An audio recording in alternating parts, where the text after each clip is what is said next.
E aí eles acham que evoluíram. Esse tipo de Kundalini, eles conseguem fazer a sua elevação no máximo teu centro do umbigo. O que é, né? O que é a Kundalini? E por que a maioria das pessoas, principalmente no Ocidente, vai associar e enfatizar uma relação entre a Kundalini e a energia sexual? Quando ele cruza um chakra, ele se liberta das limitações que esse chakra tinha e a consciência fica mais expandida, mais expandida. Qual a consciência? A consciência do indivíduo que nasceu nela. Por isso que mero copulação não vai dar essas coisas. Quando a matéria se densifica e quando as mentes nascem dessa matéria, a mente nascendo significa o movimento extrovertido parou e começou um movimento introvertido. E nesse movimento introvertido, a Kundalini estará na base da espinha dos seres vivos. Aí o que é essa Kundalini? É a mesma força da criação do universo, mas também consciência, porque dele agora vai nascer a consciência do indivíduo na medida que ele vai vencendo a inércia. Então, esse trabalho da Kundalini, na verdade, é um trabalho de lutar contra a força da criação em direção ao centro da criação. A força da criação é centrífuga, o movimento natural de crescimento é centrípeta. E o nosso convidado de hoje está de volta. Você pediu, escreveu, falou, quero, mandou mensagem, ficou aí atrás lá do Iago, da Gabi, né, do Lucas, falou, eu quero o monge outra vez, ele está de volta. Opa! Ginandananda.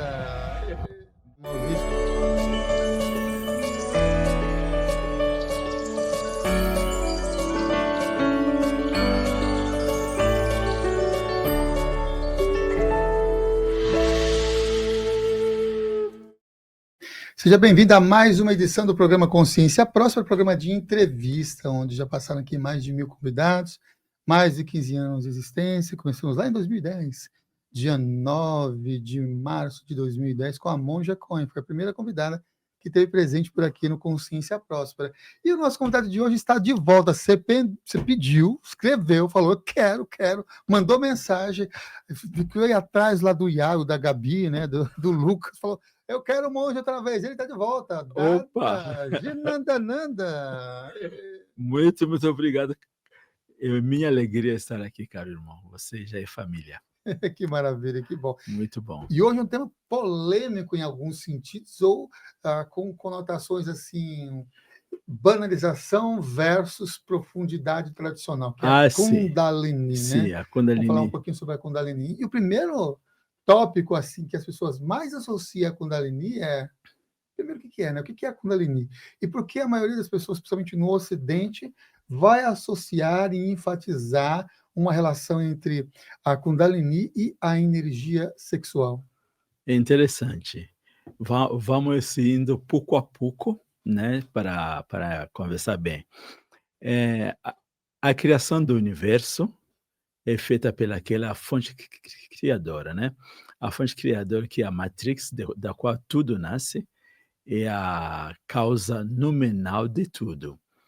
No Tantra, essa consciência suprema é vista como consciência de um lado e energia do outro lado. Então, nesse universo, nada existe sem esses dois elementos. São dois elementos inseparáveis. E no momento agora que ele decide criar o universo, ele utiliza sua força centrífuga. Ele vai fugir dele mesmo, que é uma força extrovertida, aí gera os universos, os planetas. Na última vez, na última vez falamos dessas coisas, de diferentes planos de existência.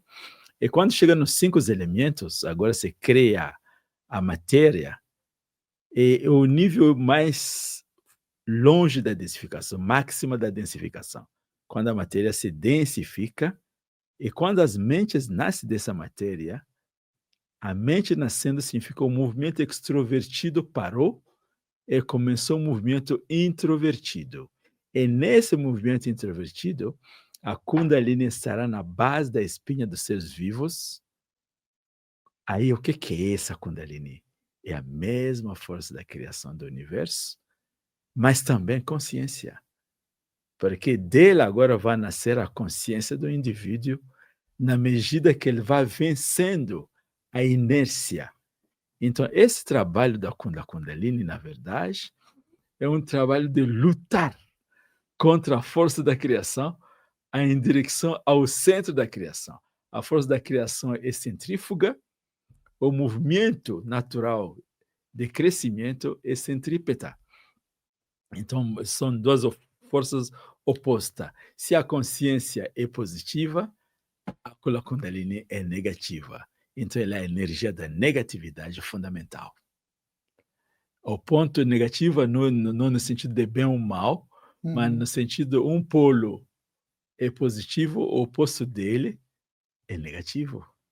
Né? Bom, nessa perspectiva, então, a Kundalini é tanto consciência e energia que está imbuída em cada ser encarnado Sim, por aqui, sim. de acordo com essa cosmologia, e, de certa forma, também a Kundalini ela é um aspecto da própria individualidade pessoal, já que você falou que pode ser tanto positiva quanto negativa, né? Sim, exatamente. Eu costumo falar, para explicar isso bem tranquilamente assim, é o indivíduo na base da espinha. É o indivíduo na base da espinha. Agora, dependendo do processo evolutivo desse indivíduo, quando ele vai evoluindo mais, a energia dele vai ficando mais e também a consciência dele vai ficando mais. Assim, a Kundalini cruzou os chakras, você vê essa mudança energética na pessoa, mas também uma mudança de consciência. Então, aí pelos chakras, né? Os chakras aqui são centros nodais de consciência. Quando é entendido assim, cara, aquelas confusões se vão, porque não tem como dizer outra coisa. Essa é a realidade. Porque quando você evolua, quando a Kundalini chega aqui, por exemplo, você tem conhecimento do passado e do futuro. Por que será que chegando aqui tem conhecimento do passado e do futuro? Porque aqui a consciência é livre das amarras que estão funcionando nesses chakras embaixo. E quando ele chega aqui, a pessoa tem consciência de eu sou Deus. Aquela coisa que Jesus diz é chocante. Eu sou o caminho, a verdade e a vida. Ninguém vai para o Pai sem passar por mim. É isso uma coisa de todos os seres humanos. Tanto assim que ele mesmo diz, você farão igual o maior que mim. Milagres é maior que mim. Então, esse processo da Kundalini é isso. Quando ele cruza um chakra, ele se liberta das limitações que esse chakra tinha e a consciência fica mais expandida, mais expandida. Qual a consciência? A consciência do indivíduo que nasceu nela. Por isso que mero copulação não vai dar essas coisas. Quem tem experiência na vida, que já teve uma relação com uma mulher, ou que já casou, mulher com homem, o que seja, de outro homem com homem, mulher com mulher, isso não importa, mas isto não vai gerar essa expansão. Agora, existe uma coisa que eu falo em relação às pessoas que dizem que sexualidade. A força da criação do universo é a Kundalini. Então, nesse sentido da criação,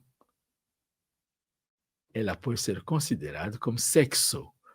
Só que nosso planeta hoje é tão bitolado nessa questão da sexualidade que todas as atividades humanas convergem a ganhar dinheiro para ter relação com alguém. Final de semana, todo mundo está louco para isso. Aí, se você usa o Buda, quando ele nasceu no planeta, ele fez questão de não falar de Deus. As pessoas, inclusive, depois dele, acharam que o Buda era um ateu. Mas por que não falou de Deus? Porque essa palavra de Deus, na época, estava sendo mal usada.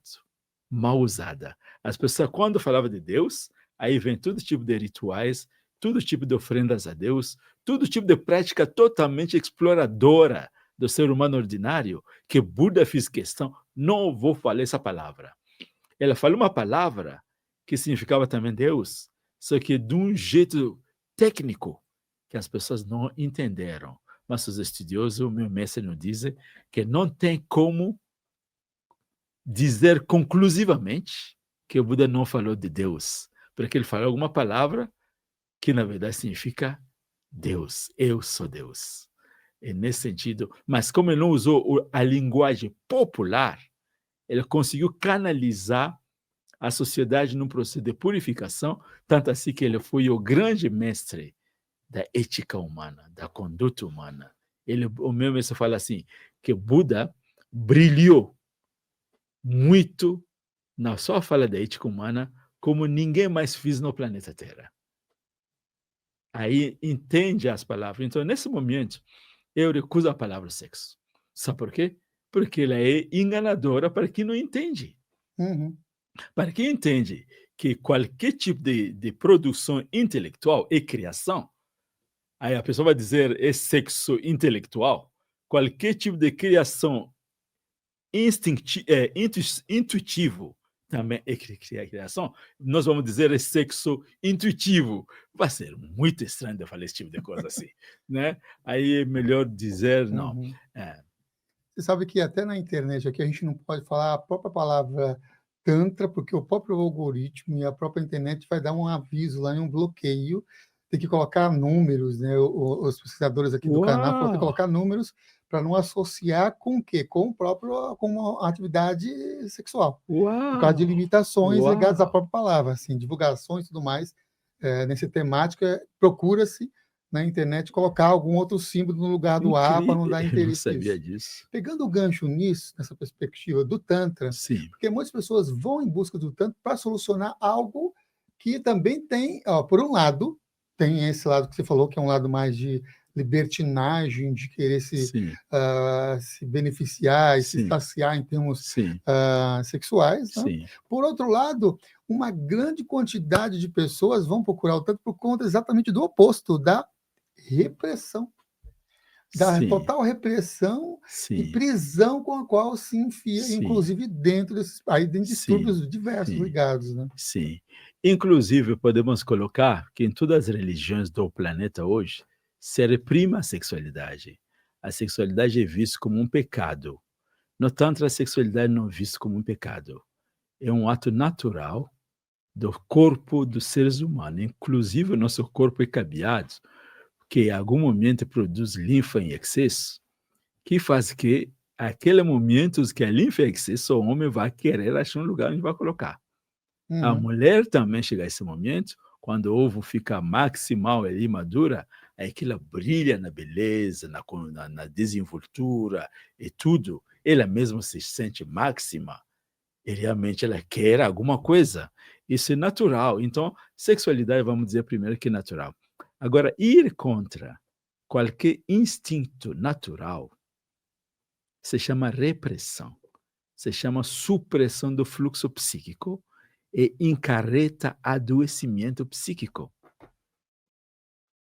Então, qualquer tipo de repressão, como por exemplo, nós víamos nos filmes, né? Não sei se acontece ainda, eu já acho que não. Alguns renunciantes da grande igreja da Europa se batendo e aí depois de se bater, vão matar alguém em nome de Deus. Você pode sentir que o negócio acaba sendo um masoquismo de si mesmo que vai aplicar aos outros sem qualquer tipo de piedade. uhum, Isso é uma bifurcação muito grande da sexualidade. Então, a sexualidade, como qualquer tipo de tendência a comer muito, ficar raivoso, ficar medroso, ficar tal, tem que ir transmutando ele pouco a pouco. Aí, no Tantra, nós temos práticas para isso, que são práticas externas do Tantra, uhum, né? Nós temos práticas internas e práticas externas. As práticas externas são práticas que você tem que encarar aquele objeto de seu medo, aquele objeto que te gera tanta. Eu olhar ele perto e ver que, na verdade, o negócio é natural. Não é tão assim amedrontador como o povo fala, não tão assim especial. É um negócio natural. E pouco a pouco, por exemplo, os monges têm que, na noite da lua nova, ir meditar nas florestas, nas montanhas, e quando é possível, inclusive nos cemitérios. As pessoas ficam com medo do cemitério porque lá tem mortos. As religiões falaram que lá tem fantasmas e que fantasma vai te matar. Fantasma não consegue matar ninguém e fantasmas também não ficam no cemitério porque não consegue matar porque não tem corpo, né? Mas simplesmente os cemitérios são lugares, por ser o lugar onde deixamos nossos irmãos, nosso pai, nossa mãe, é um lugar sagrado onde quando entramos fazemos oração, um lugar puro, na verdade, um lugar onde as energias são altíssimas. Aí os monges vão lá. Na primeira noite que o monge vai lá, porque também ele nasce no planeta Terra, ele tem medo do fantasma. Aí qualquer gramazinha pequena que cai no chão, parece um ser humano andando. Aí o medo, primeira vez já amedrontar, segunda vez, depois de algum tempo, o medo parou. E assim a pessoa vai encarando o objeto do medo, mas sempre é importante as pessoas não fazerem isso estupidamente, sempre tomando em consideração a sua força interior de encarar aquilo ali. Por exemplo, alguém tem medo de andar à noite.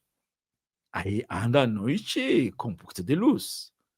Aí um pouquinho mais escuro, aí um pouquinho mais escuro, até que o momento você pode andar sem lâmpada, né? Desse jeito, a pessoa vão encarando.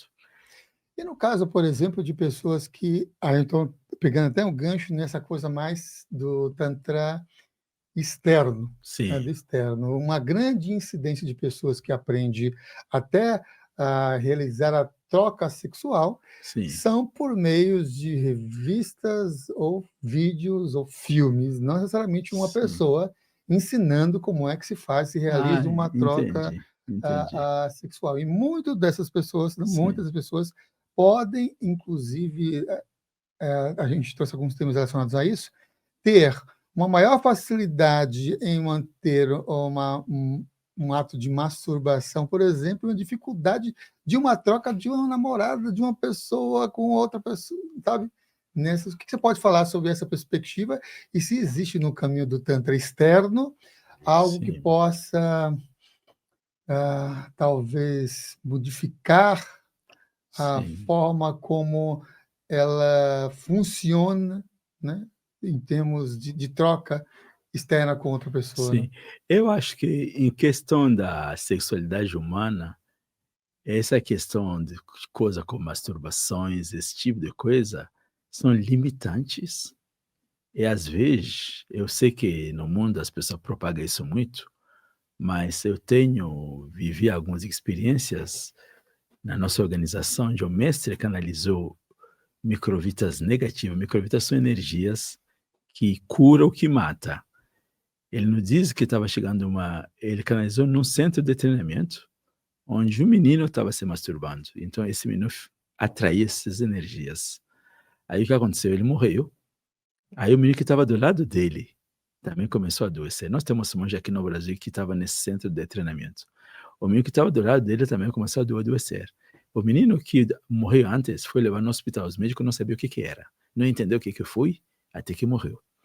Aí, quando o menino do lado dele começou a adoecer, o monge correu para ver o mestre. Aí disse para quando chegou, só entrei na casa, o mestre falou, chama esse monge ali. Aí chamaram ele, corri na casa do mestre, aí o mestre falou, por que você está aqui?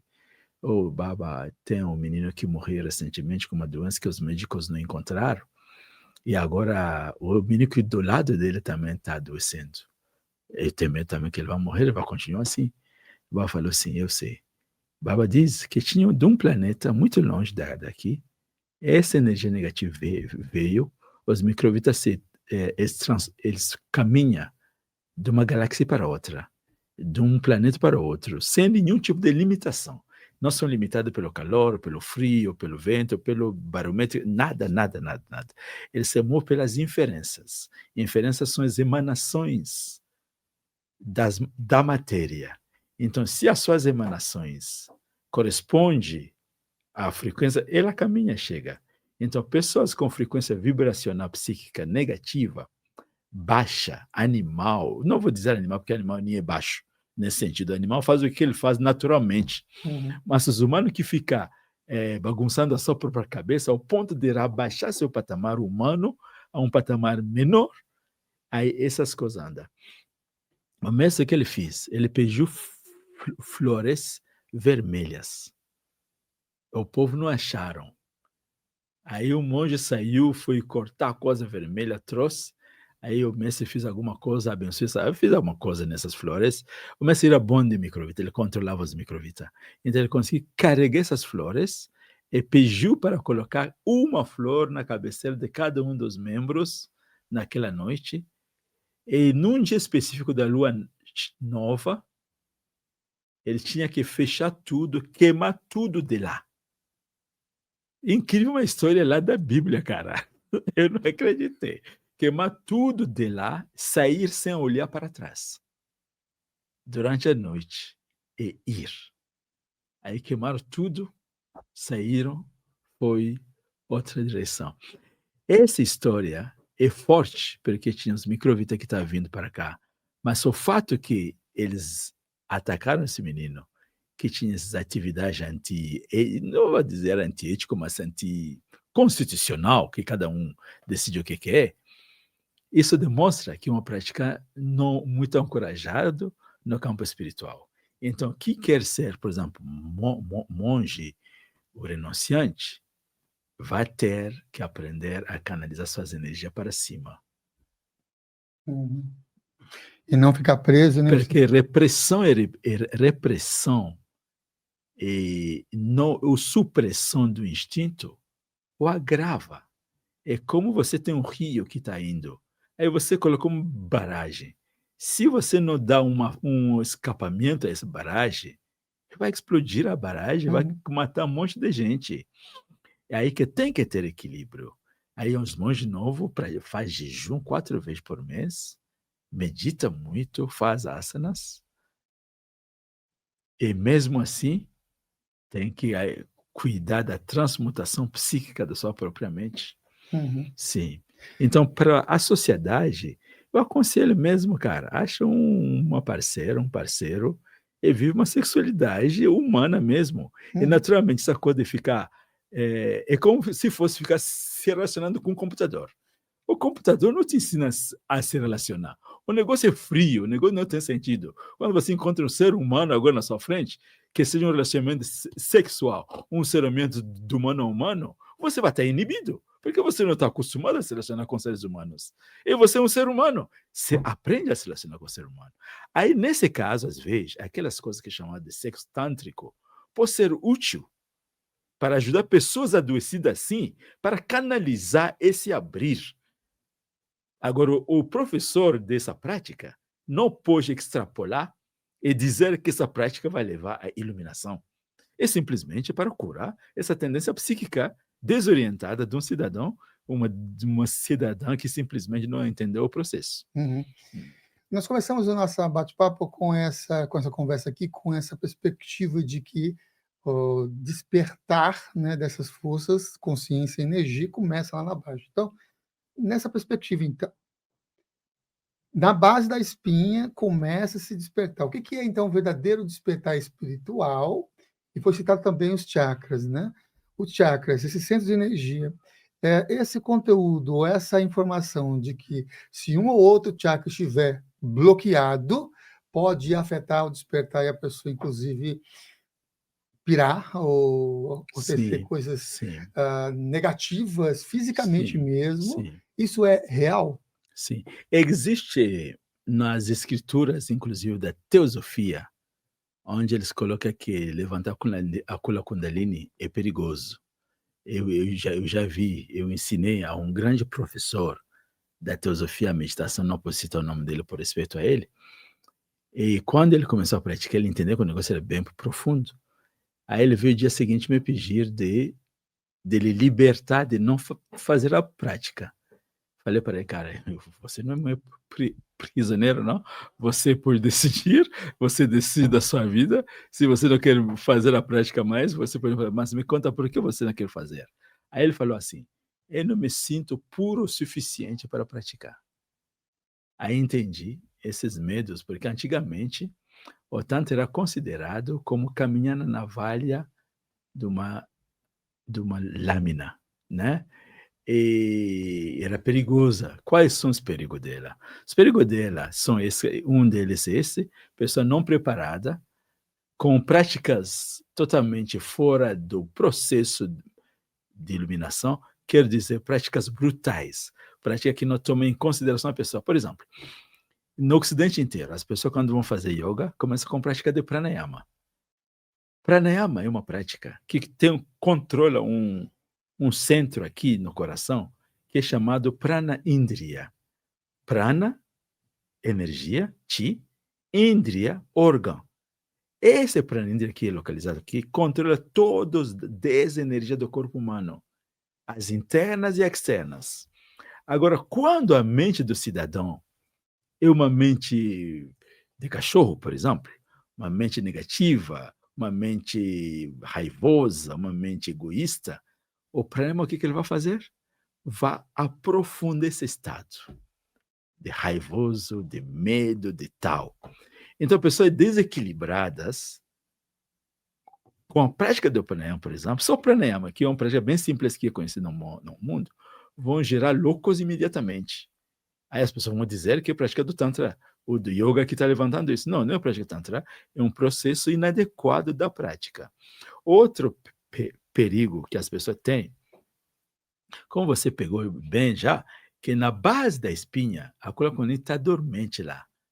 E no Sushumna Kanda, nessa linha dentro do qual a Kundalini vai passando, é como se fosse existindo um líquido que empurra essa Kundalini para baixo.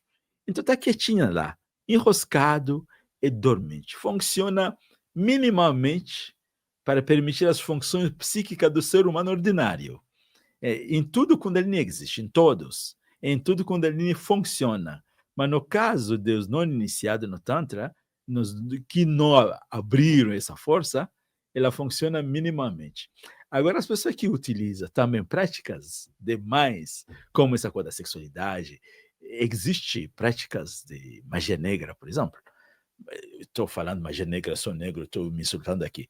Eu sei que no Brasil o povo tem uma sensibilidade muito grande, né? Quando você fala magia negra, fica parecendo que tudo que é negro é ruim, né? Agora o povo, eu tenho que ser reeducado no campo do Magia vocabulário. trevosa. Agora você achou a palavra certa. Esses trevosos, você usa a palavra certíssima. Esses trevosos também têm práticas. E eles acordam a Kundalini deles através de prática imundo no sentido, no campo da ética humana. Mas no campo deles, é a melhor forma. Você escuta crianças, por exemplo, que são roubadas. Eu não vou afirmar que de forma descancarada numa coisa assim, mas onde que essas crianças acabam sendo, se não nessas práticas imundas das pessoas? É com o poder que a pessoa ganha de vida e morte em cima daquela criança pequena que está chorando, pedindo salvação, acende dentro dessa pessoa essa força negativa da Kundalini, uma Kundalini totalmente raivosa, totalmente cheia de negatividade, e aí eles acham que evoluíram. Esse tipo de Kundalini, eles conseguem fazer a sua elevação no máximo até o centro do umbigo. Mas quando chega no centro do umbigo, o povo da sua organização vai dizer que são grandes magos. Por que eles não conseguiram nesse centro do Anahata? Porque a natureza psíquica ou mental deles é negativa, é egoísta, não tem nenhum tipo de plano. Esse chakra é o chakra de abraçar o mundo, é o chakra do amor universal. E, portanto, não subirá até lá. Mas, apesar disso, quando tem um desse, é perigo demais para a sociedade. Porque mesmo você, o eu, se por acaso Deus nos abençoe e temos nossos Kundalini mais dos chakras acima, não temos a liberdade espiritual de utilizar essa força psíquica para dominá-lo. Porque nós somos regidos pela lei do livre-arbítrio. Eles não seguem a lei do livre-arbítrio. Eles são os donos do mundo. Eles são que decidem o que vai acontecer. Eles são mestres. E que está dentro do orinato dele, dentro da esfera de influência dele, deles ou delas também, não sei se tem mulheres, nunca ouvi, mas pode ter que tem, né? Que está sob influência deles, tem que baixar a cabeça a eles. Aí você escuta nas escolas, quando você entra, cara, fica aqui, você cuida, né? Aquele ali é um grande mago, aquele ali é um elevado demais, cuidado como falar com ele.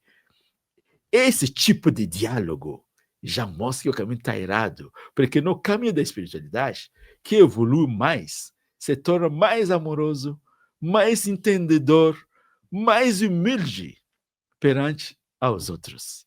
Essa é a diferença. Então, esse é um perigo, sim. Outro perigo que eles colocavam, que agora no lado do caminho certo, nosso caminho certo, que o caminho realmente onde você praticou, seguindo toda a prática boa, e naturalmente, no processo de crescimento espiritual, as potencialidades embutidas nos chakras, ao momento que o seu Kundalini chega lá, vão se abrir. Vão se abrir significa o quê? Potência e conhecimento. Por isso que em todos esses caminhos do bem, se insiste no princípio, a prática da ética. Nada a fazer se não contempla o bem coletivo. Porque quando esses negócios começam a se abrir, a mente não se enganar se achando algo especial, se achando assim, humildade, reconheça, alguém te xinga, aceita. Tem um caso do menino da nossa organização. O mestre pegou ele, e o mestre queria demonstrar um monte de coisas espirituais. Ele mesmo podia estar falando, só que nós íamos falar, ele está contando, pô, o que é? Aí ele pegou um de nós e pediu para ele ser um intérprete. Esse é um tipo de vidente, desse tipo de menino. Aí esse menino ficou bem mesmo, porque o mestre usava ele para ir a outro planeta, para ver a mente dos outros, entrar no mente, esse tipo de coisa. Aí um belo dia ele acorda de manhã, ele faz a sua meditação, só que nós fazemos o kirtan, né? Cantamos Bhavanam Kevalam, e o vizinho escutou. E o vizinho ficou bravo. Veio na casa dele. Começou a xingar. Todo mundo do prédio ouviu xingamentos. Só que ele teve sorte, ele tinha marcado o encontro com o mestre nesse momento. Ele saiu correndo para ir lá, raivoso, bravo com esse cara. Quando ele chega na frente, no marinheiro, como ele estava fazendo, ele estava queimando aqui dentro. Ele quer amaldiçoar aquele cara. Cada vez que ele tentava amaldiçoar, o mestre olhava com muita raiva, não só com raiva, mas pegava um bastão, o mestre sempre tinha um bastão do lado dele. Pegava o bastão dele, quase ele parava. Aí ele continuou. 3 vezes isso aconteceu, 3 vezes o mestre fez essa reação. Aí no final, ele esperou, todo mundo saiu, o mestre ficou só, aí ele foi para o mestre. Mestre, me conta uma coisa. O Baba, por que você fica bravo olhando comigo e pegando o seu bastão? Aí o mestre falou para ele assim, você estava prestes a fazer o maior erro da sua vida inteira. Toda a prática dessa vida e das outras vidas, você iria queimar isso tudo com essa reação sua de raivosa que é a maldição de alguém. Os magos negros, para não ganhar o benefício de amaldiçoar, sabe o que eles fazem? Eles fazem a praga para uma pessoa. Se essa pessoa é espiritualizada, ele sabe que vai voltar para ela. Aí ela não espera, já prepara uma outra pessoa a quem essa reação vai ir. Esse preserva. Claro, vai pagar por isso também em algum momento. Mas eles fazem assim. Aí o mestre falou para ele assim, mas por que você queria amaldiçoar? O Baba, aquele cara, Baba, ele me xingou no público, com todo mundo escutando. Aí o Baba riu e falou, e você queria que ele viesse no seu banheiro e te xingando no seu banheiro? Claro que você xinga as pessoas em público. Então foi o teste que eu mesmo fiz nele. O teste de autocontrole. Quase iria perder. Para nós, o mesmo não vai ficar eternamente aqui no planeta Terra. Para nós, é um ensinamento de nunca usar esses poderes. Tem outro monge que também que usou. O mestre estava impressionado pelo governo indiano, pela sua atitude. Essas coisas que ficou falando, né? Não são muito amadas pelos detentores do poder. Aí um dos nossos monges foi viver numa região perto do Nepal. Nessa região de Himalaia. É nessa região que moram, são os mestres que moram lá. E ele também começou a fingir ser de mestre. E como ele tinha meditado, ele tinha ganho poderes psíquicos. Aí começou a fazer chuva cair, curar a pessoa, colocando a mão. Ele curando. Não é essa coisa que o povo brasileiro faz de se conectar com um ser espiritual que usa a estrutura dele. Não, eu estou fazendo. Ele fez tanto. Quando o mês saiu, ele veio para ver o mês falou, não quero te ver.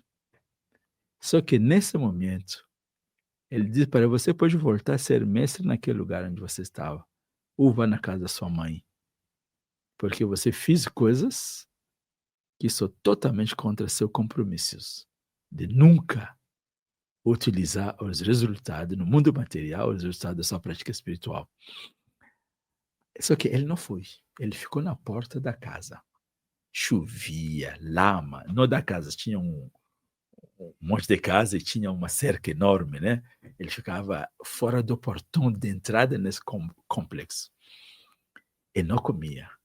O pessoal perguntava a ele, por que você não está indo? Se vocês não entenderam nada. Eu comecei com muito poder, criando chuva, curando pessoas. Em algum momento, continuo fazendo isso. Só que a minha devoção, o meu amor por Deus, a doçura que eu senti no meu coração, foi secando, secando, secando. Hoje sou um zumbi. Entendeu? Quando você experimentou a doçura espiritual, você não aguenta muito tempo no mundo externo com essas cores, achando que é felicidade. É. Aí ele estava com sede de voltar a recuperar aquelas sensações espirituais dele. Ele ficou. Eu, cada dia, perguntava. Ele sabe que ele está lá. Só que ele finge estar. Meu mestre é meu estranho, cara. Ele já foi para a casa dele? Você levou ele até a parada de ônibus? Aí nós, monges, sabendo que o mestre vai ficar bravo se falamos que não mandamos, falamos, sim, Baba, nós levamos ele, colocamos ele no ônibus e fui para a casa dele. Dia seguinte ele pergunta, você tem certeza que ele foi para a casa dele? Baba, nós deixamos no ônibus, deve estar na casa dele. Quando o menino está morrendo, o mestre pergunta, mas ele foi mesmo na casa dele? Aí o monge entende como, ele já sabe, né? Agora quer resolver. O Baba, na verdade, Baba, ele não foi. Nós deixamos no ônibus. Só que ele voltou. O menino nunca saiu de lá. Ele nunca saiu daquele lugar. Ele não tem monge que levou na parada de ônibus. Só que ele voltou. Ele está ficando lá fora do portão da nossa casa. Não está comendo, está de jejum, está muito fraco, vai acabar morrendo lá. Baba, se ele morrer lá, vai ser muito ruim para nós. O povo vai ver que nós deixamos um ser humano na porta. O que vamos fazer, Baba? Chama ele aqui. Esse dada veio. Quando eu cheguei na frente do mestre, eu acho que a caminhada usou toda a energia que ele tinha. Quando ele chegou na frente do mestre, ele caiu inconsciente. Caiu assim, chorando, ele caiu ali. Aí o mestre teve que recuperar ele. E o mestre falou, você entendeu? Disse, sim, Baba. O mestre o demoteu.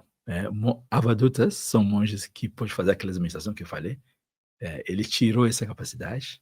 Ele tirou esse uniforme que eu uso inteiro, tirou, deixou laranja e branco, que é pureza, se preparando para essa luta maior para o bem coletivo, e trocou de nome dele. Deu para ele um nome, não de Avaduta mais. Deu um nome de um cidadão que está no processo de se preparar. E mandei ele para trabalhar. Trabalhou muitos anos, depois ele voltou, mas reiniciou ele no caminho. Eu encontrei ele depois dessa fase. Um cara muito amoroso, muito amoroso. Incrível. Então, esse medo de mau uso do efeito da elevação, não tem como evitar isso. Você evoluindo espiritualmente, vai haver. Por isso, inclusive, podemos falar aqui no Ocidente, que as pessoas não ficam se empolgando muito com essas coisas. Eu posso fazer aquilo, eu posso fazer aquilo. Para essa prática interna do yoga, eu acho também no xamanismo, as pessoas acabam abrindo essas coisas. Mas não, portanto, que você vai gritar no topo do muro, olha, gente, eu sou assim, eu sou assado. Isso é coisa de criança, de gente que não cresceu.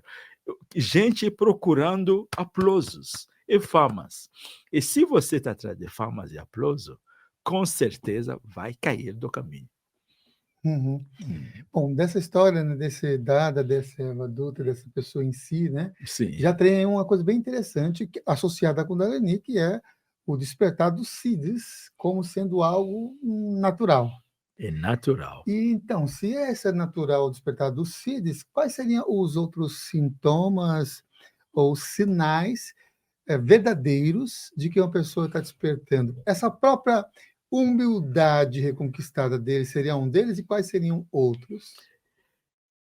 O sinal de despertar, no processo de despertar tem muitos sinais, porque a pessoa, cada chakra tem uma série de sonhos que aparecem.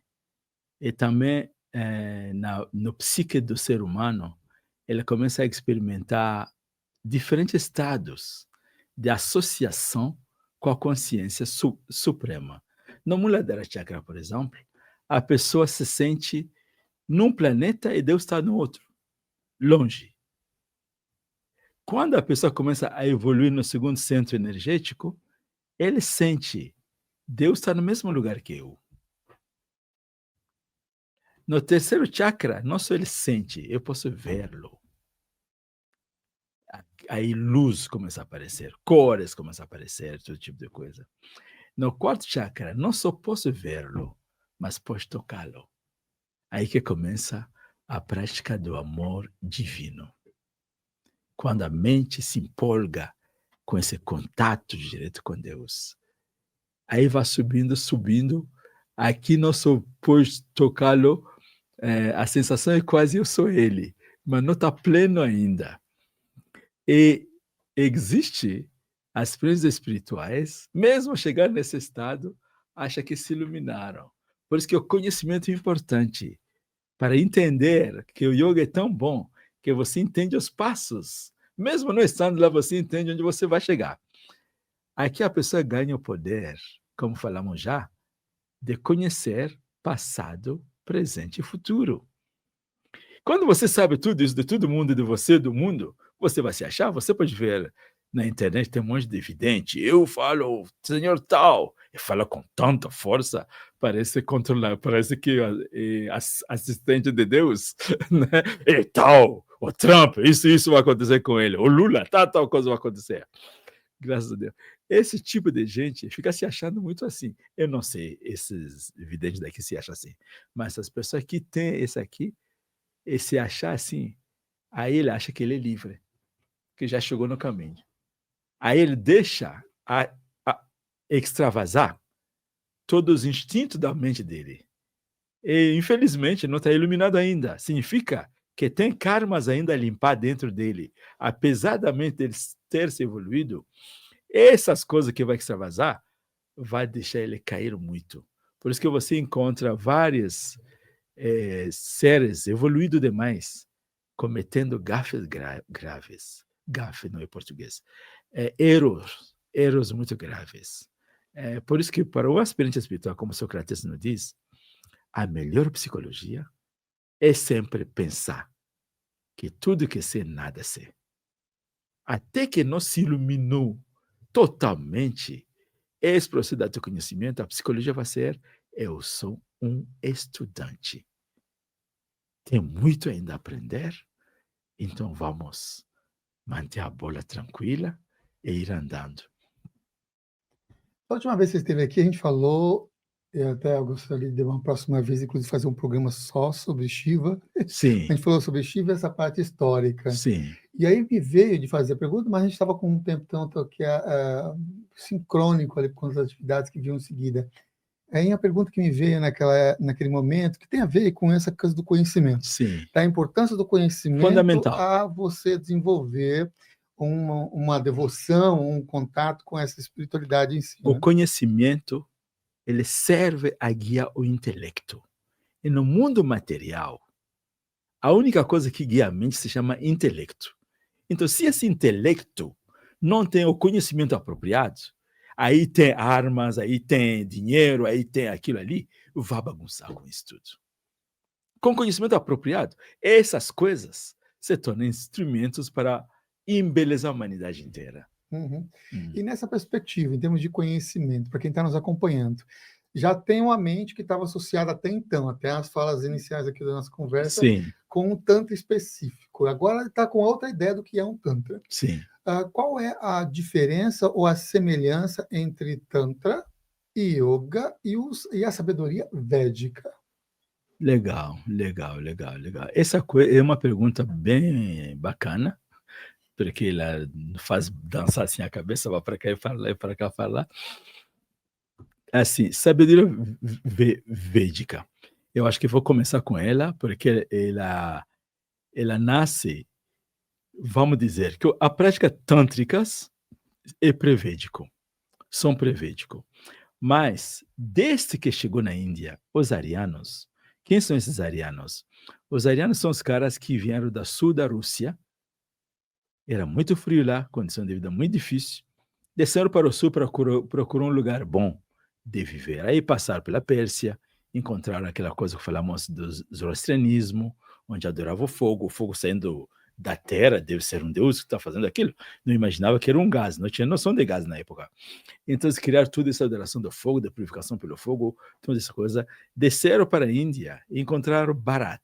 Bharat é a terra onde qualquer coisa que você joga acima dele, ela cresce. O Brasil também, as pessoas falaram assim, quando convidavam os portugueses, os chineses, não os portugueses, os italianos e os japoneses. Dizer para ele, vá lá, qualquer coisa que tu joga na terra, dinheiro cresce acima das árvores.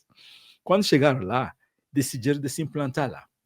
E nesse processo de se implantar, eles vieram com tudo suas práticas extrovertidas, de adoração, de oferendas, canta mantras, essa coisa toda. Tanto assim, só que encontraram o povo local, os dravidianos locais, os mongóis locais, os áustricos, que é um outro tipo de povo da Índia.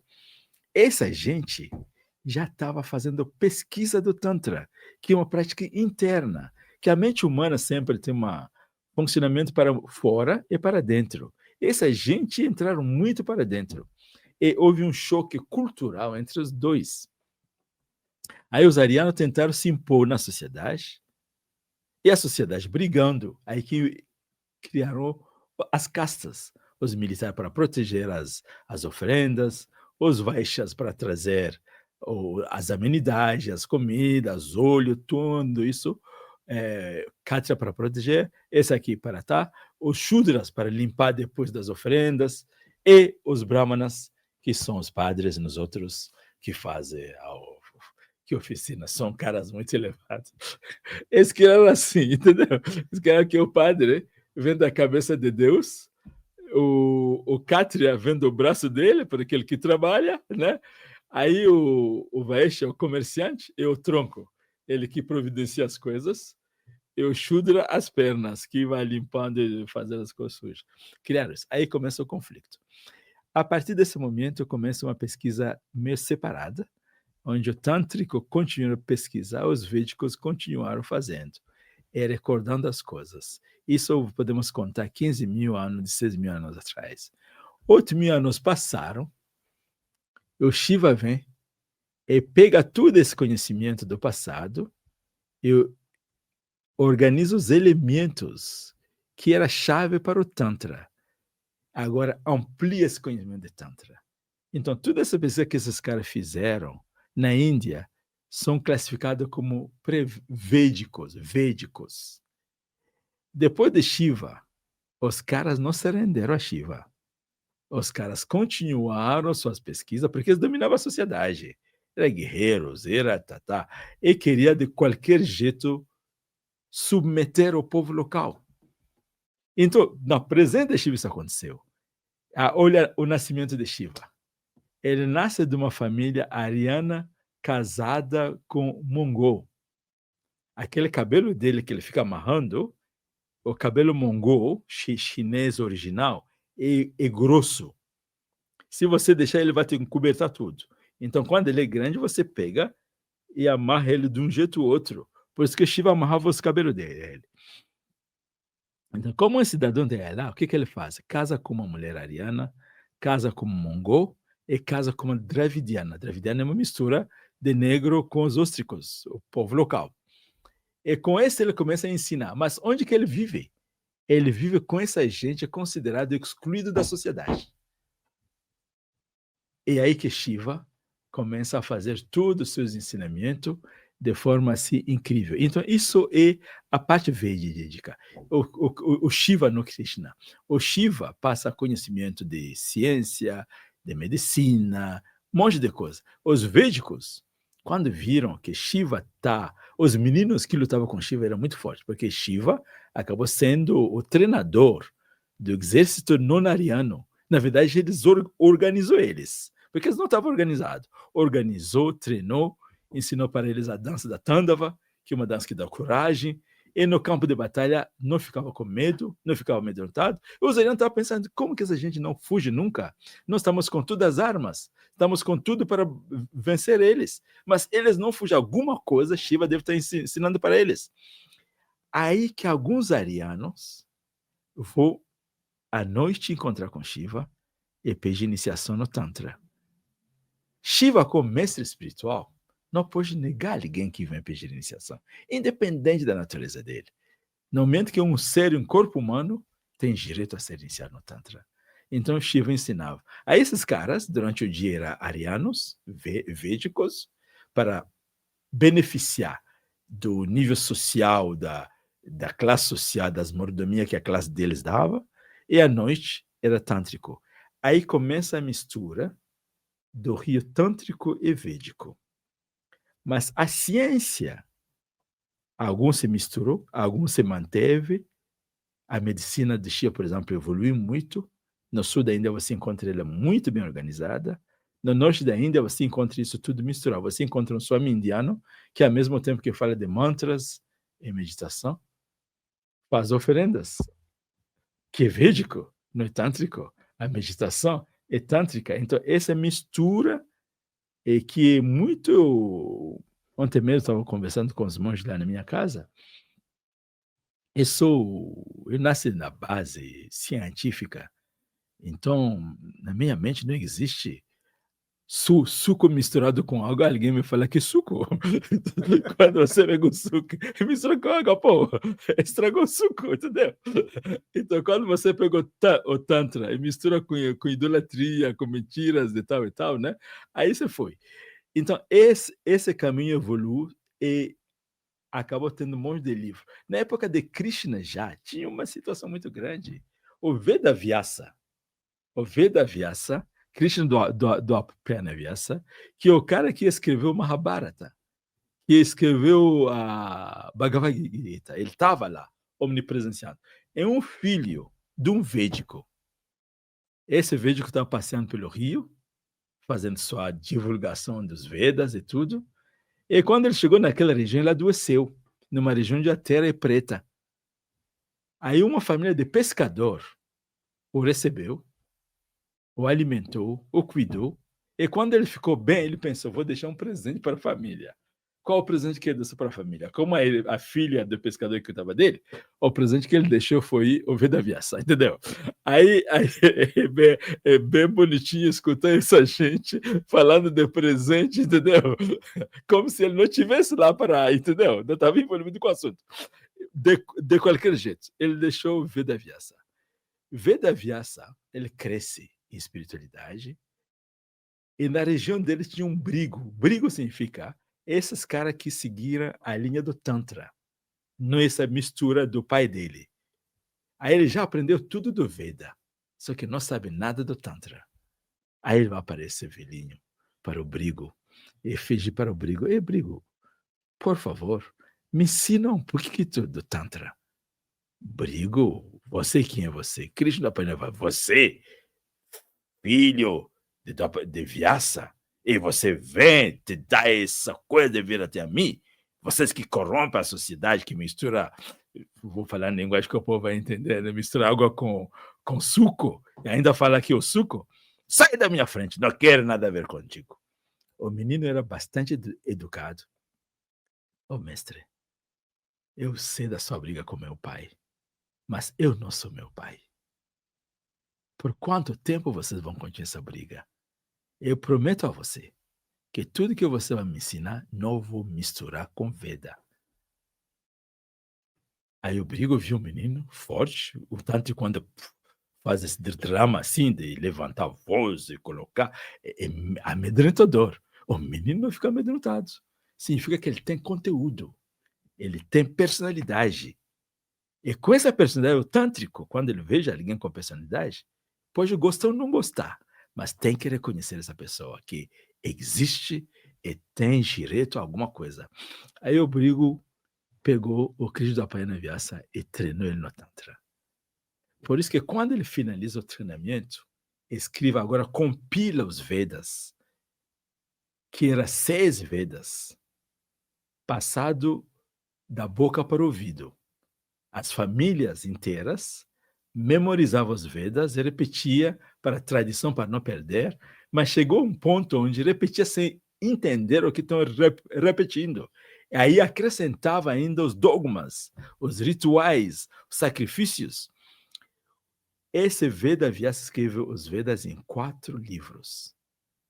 É um dos livros chamado Atharva Veda, trata dos assuntos do Tantra. Então, a sabedoria védica nasce dessa história. O yoga, per se, e o Tantra, né? Era com Tantra, né?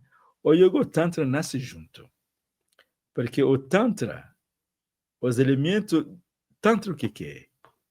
É uma escola científica de pesquisa sobre a natureza humana, a natureza da vida, do mundo, do universo, do cosmos. E cada vez que esse conhecimento é adquirido, para aqueles que querem se unir com o divino, ganhar união com Deus, eles utilizam as ferramentas do Tantras para facilitar o processo da unificação com Deus. E podemos pegar um exemplo. O yogi é essencialmente um santo, um cara que quer quietude, paz mental para se iluminar.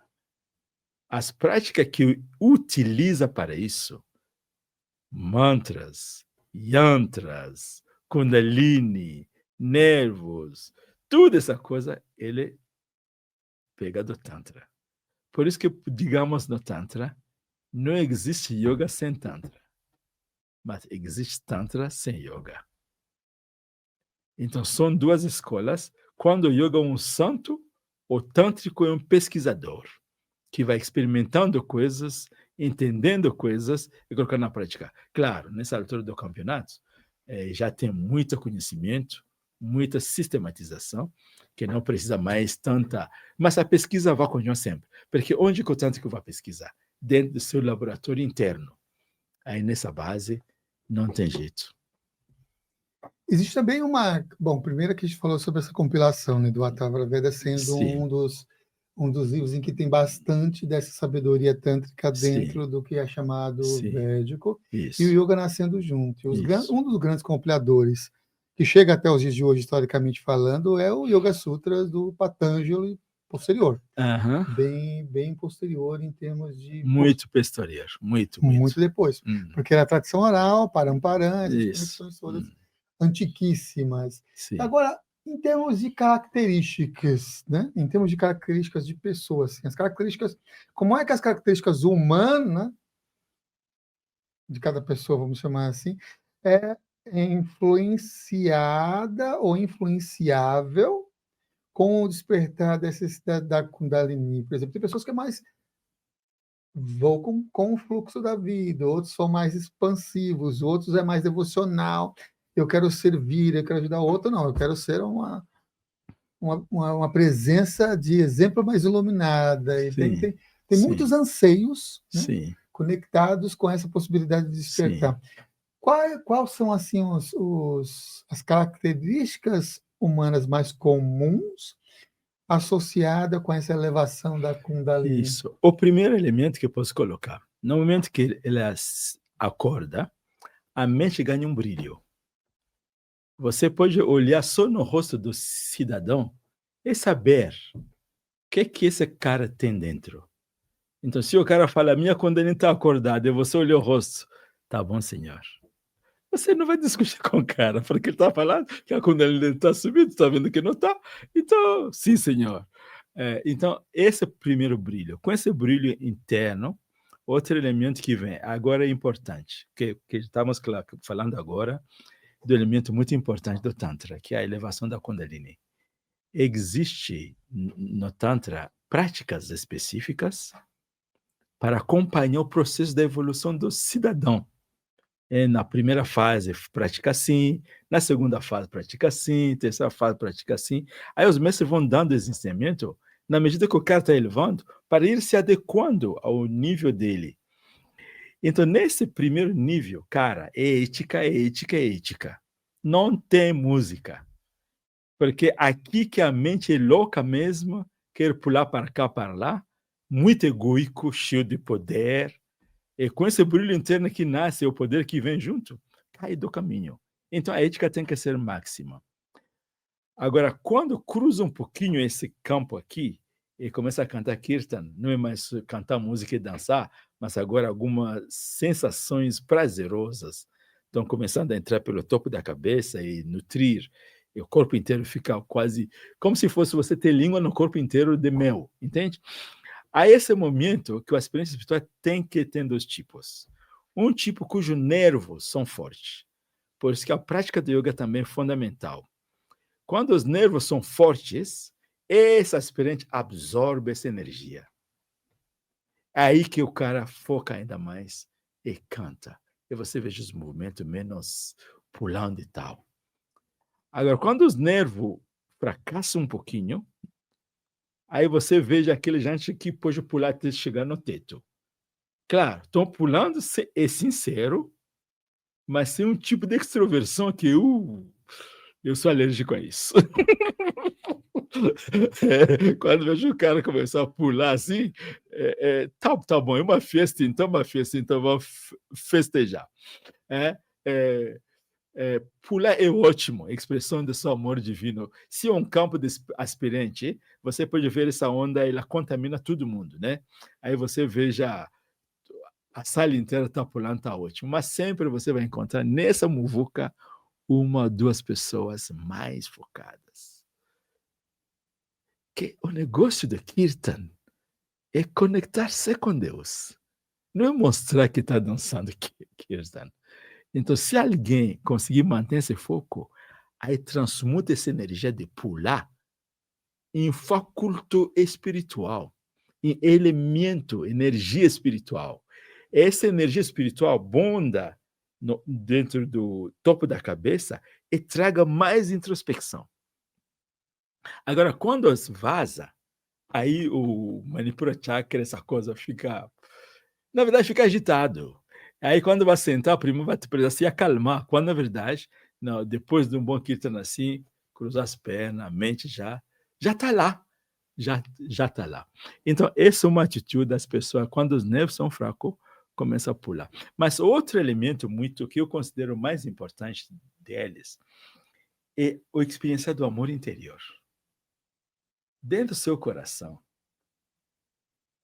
não é esse aqui dentro, algum lugar por aí, né? Você sente alegria, cara. Sente bem. Independente que seu dia seja vitorioso ou não vitorioso. Para você, vitória não tem. São atividades que você faz durante o dia, mas não afeta mais seu humor. Esse eu considero muito bom. E com este, o amor começa a brotar mais. Inclusive, no campo da espiritualidade, quando algumas pessoas analisam seu crescimento na base de quantidade de poder, de CDs que você desenvolveu, na nossa escola, na escola da espiritualidade mesmo, é quanto amor você está desenvolvendo para a criação, quanto amor você está desenvolvendo para os seres humanos, para as árvores, para os animais, pássaros, cachorros, bichos, seres, vacas, porcos. Uma das razões, por exemplo, que eu e você somos vegetarianos, porque não cabe na nossa cabeça nos alimentar do irmão. Ele está vivo, está tendo azul. Por que eu vou comer ele? Deixa ele viver. E tampouco vou encomendar ninguém para matar para mim. Aí começa a fazer mortes encomendadas. Isso não dá, né? Então, esse amor que se expande, nós fazemos pouca diferença entre amor por Deus e amor para a criação. Porque o próprio Deus é a criação dele. A linguagem que os humanos do planeta entende, Deus está embutido em cada ser humano. Na verdade, é errado falar que Deus está dentro de alguém, porque ele é a fonte de tudo. Nós que estamos dentro dele.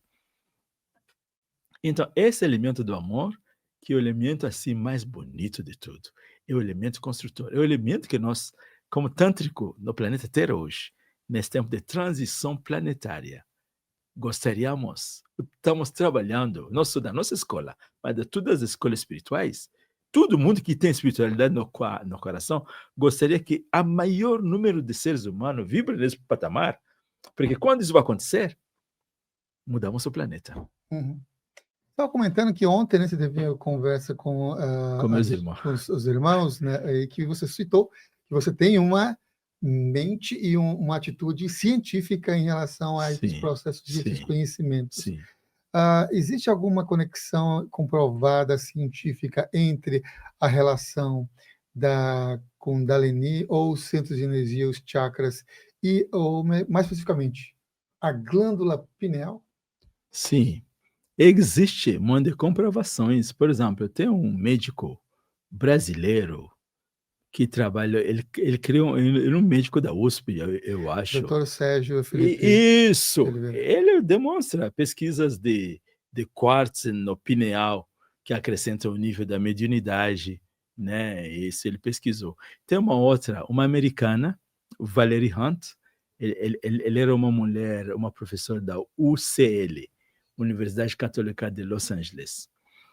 Ela pesquisou e descobriu, ela montou uma máquina, até então as máquinas que existiam, que fazia a medida do encefalograma, eletroencefalograma, era no nível pequeno. Ela descobriu uma máquina que podia ampliar mais. E descobriu que nesses lugares onde tem chakras, essa vibração é muito elevada. Aí fui andando mais para comprovar essa visão dos yogis de meditar concentrado nos chakras, por exemplo. Ele diz que cada vez que ele concentrava num chakra, aquela máquina expandia ainda mais. E isso é incrível. Agora você pega o japonês que fez experimento d'água. Pô, você Masaru muda Emoto. seu. Masaru Emoto. Isso, Masaru Emoto. Isso muda tudo. A sua vibração. Por exemplo, eu chego aqui nessa casa, né? Fico alegre. Por que eu fico alegre aqui?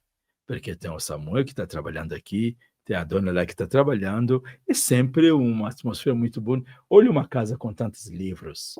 A ocupação aqui, quando não tem nada a fazer, pegar na luz de Krishna. Se não tem, pega a viagem espiritual de Wagner. Se não tem, pega a história. É um campo de vibração psíquica elevada. E, naturalmente, o cara entrar, que legal estar aqui. O campo é este. É. Fantástico, essas conexões todas. E no seu caso, nessa sua jornada, primeiro, quanto tempo você já está nessa jornada do Tantra? E se você já teve uma experiência ou alguma experiência transformadora pessoal que possa relatar, né, Sim, sobre o Kundalini ou com essa sim. conexão com a Kundalini? Não é costume para as escolas da Índia as pessoas ficar falando onde que experimentaram, onde que chegaram, porque é considerado muito interno a coisa, né? Mas pode dizer assim, hoje mais da metade, não metade, mais de 2/3 da minha vida eu sou monge. Então, um terço pequeno que está ali, não era monge, podemos dizer 2/3 de monge. E quando você vê o negro de barba branca assim, você pode imaginar que pode ser um velhinho. Assim, mas em termos de experiência, eu acho que as maiores experiências que teve internamente, você está perguntando, né? São, por exemplo, o dia que eu estava no lado do mestre, ele estava fazendo uma palestra, eu fiquei bravo, porque ele falava na língua local, em Bengali, ele não escutava. Eu acabava de dançar tanto para ele, sentei no lado dele, ele está falando em Bengali, todo mundo está feliz, eu não escutava, não entendi o que estava falando. Aí fiquei bravo internamente e falei, Baba, por que você está falando essa língua que eu não entendo? Aí ele vem na minha cabeça e fala, o que você quer ouvir? Eu estava sentando fazendo palestra, na minha cabeça, falei, o que você quer ouvir? Aí passei meia hora conversando com ele. Ele está dando palestra, eu dialogando com ele. Até eu era moleque, não tinha pergunta mais. Aí vi ele fazendo assim, cala a boca, cala a boca, cala a boca.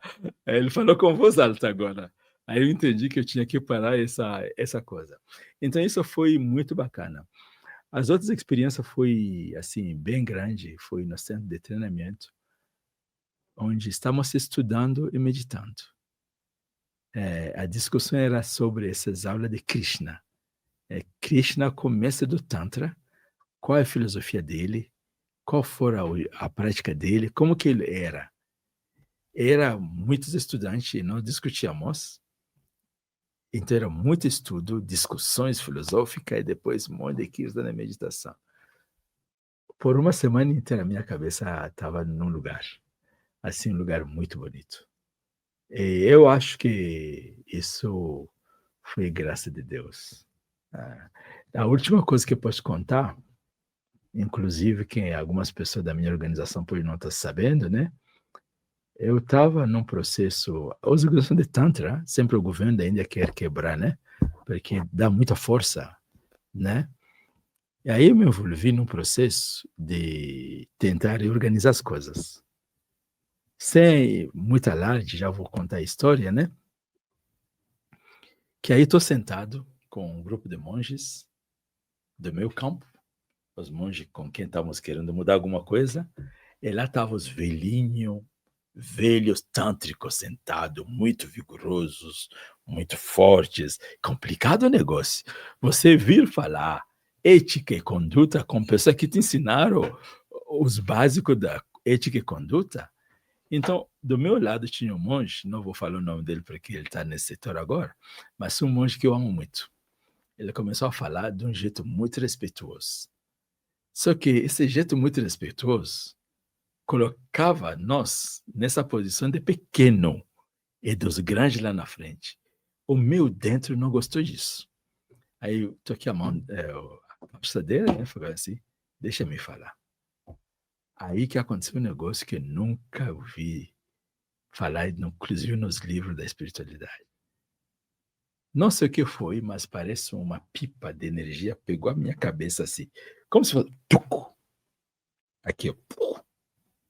Quando se plugou, como se fosse uma pluga mesmo assim, o líquido que estava saindo dali, as energias que estavam saindo dali, inundou meu corpo inteiro.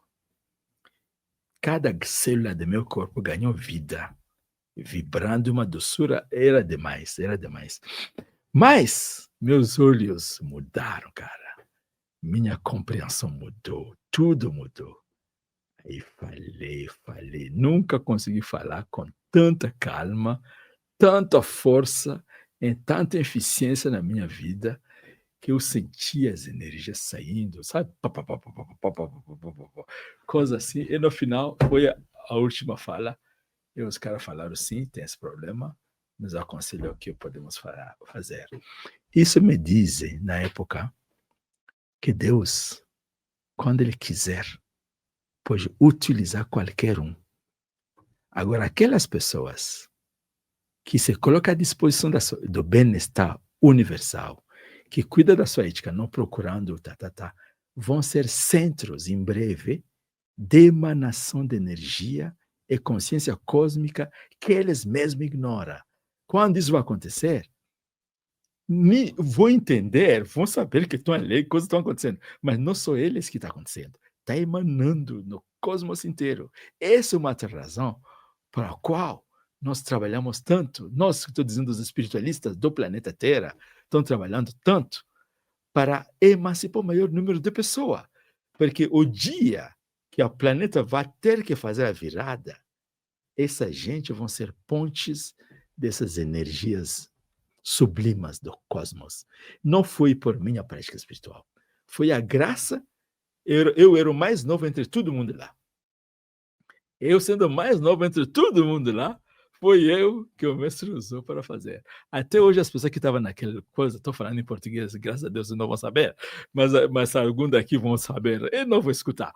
Assim, ó, alguns deles que estavam lá até hoje me acham super inteligente, me acham super, um monte de superes acha, é perigoso, porque, portanto, sabe que eles entendem que uma mente daquilo ali não dá para fazer esse tipo de coisa. Mas isso foi uma percepção. Eu, no meu íntimo, quando eu vejo isso aqui, utilizo para trabalhar. Mas sei muito bem que o mérito é de Deus. Eu só fui um canal.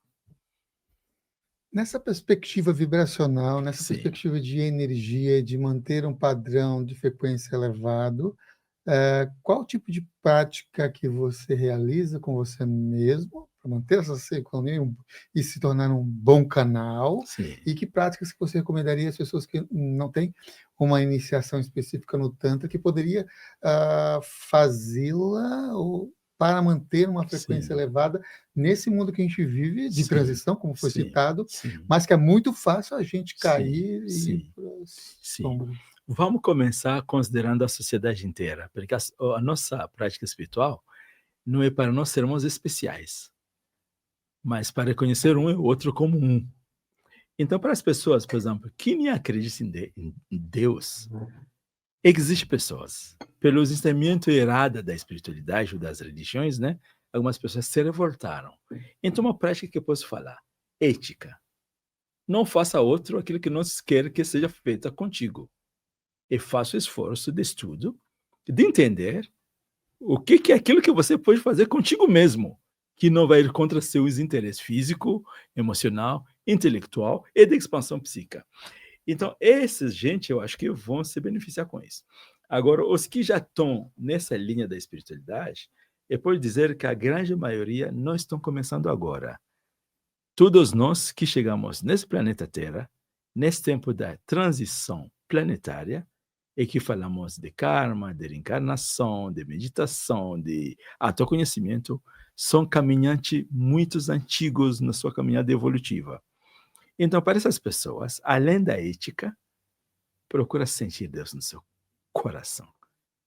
Eu vou falar isso bem no sentido que a meditação, hoje em dia a meditação, mindfulness, já está tão popularizada que as pessoas meditam trabalhando, meditam fumando, meditam fazendo um monte de coisa. Está ótimo o que estão fazendo para calmar e controlar a mente. Mas no sentido das energias elevadas, caro, você é o centro da consciência. Deus tem sua base no seu coração. Qual lugar você vai ir para procurar? Entra ali e sintoniza com essa. E se a mente dessa pessoa é livre, para quando você está sintonizando, se a mente não tem ocupação, ela pode começar a pensar coisas do mundo, coisas que ocupou a mente durante o dia. Então, o que nós fazemos? Utiliza-se dos mantras universais. Hare Rama, Hare Krishna, Om Namah Shivaya. Eu, na nossa escola, onde eu nasci, nós utilizamos o mantra Baba Nam Kevalam. Quando alguns saúda Shiva, outros saúda Krishna, nós outros pensamos que Deus é a única essência que existe no cosmos. E se alguém aí sintonizando nesse fato que só Deus existe no cosmos, no seu coração, na cada célula do seu corpo e no vasto cosmos inteiro, você já está nesse estado da dualidade máxima, onde só existe você e Deus. E ali agora sua amor, sua coisa vai facilitar. Agora, na minha vida particular, eu sou iniciado no Tantra. Então, o que acontece? Nós acabamos, os mestres criaram escolas, significa embutir vários métodos de meditação que se adequam de acordo com o tempo de cada um. E realmente é muita coisa. Agora, como falamos também dos Siddhis, né? Falamos também dos trevosos, né? Então, não podemos correr o risco de passar esse tipo de conhecimento a trevosos, porque é uma escola iniciática que recebe quem se compromete com 3 coisas. Não fazer mal a ninguém conscientemente. Não tem inimigo. Então, essa polarização do Brasil, de alguém achando que a esquerda é Satanás, é mal, ou a direita é mal, aí não quer comer e sentar com o cara da direita, não quer comer e sentar com o cara da esquerda, isso aí, no campo da espiritualidade, é absurdo. Eu sei que muita gente vai reclamar e vão me ligar. Como você pode falar um negócio desse? Sim, é absurdo. Porque que seja da esquerda ou da direita, a sua essência é divina. O aspirante espiritual, na sua vida do dia a dia, vai ver o divino dentro dos outros. Primeiro, e as qualidades se tem negativo são experiência da caminhada humana que o ser humano vai transmutar. Muito menos as crenças. O conhecimento que alguém tem, isso vai variando de acordo com a experiência da pessoa. E você vai odiar alguém para conta das suas experiências? Do seu caminho. Bom, Não fazer mal a ninguém conscientemente. Segundo, você não está fazendo mal, tá bom, mas não é o suficiente não fazer mal. Tem que fazer sempre o bem a todos. Não existe discriminação. Branco, negro, gordo, moreno, magro, índio, chinês, todos são manifestação de Deus. Quando você conseguir fazer isso, a base da sua ética vai estar fundamentada nesses dois. A ética aqui é a busca do bem para todos, de acordo com Aristóteles. Aí o terceiro elemento que é agora do Tantra.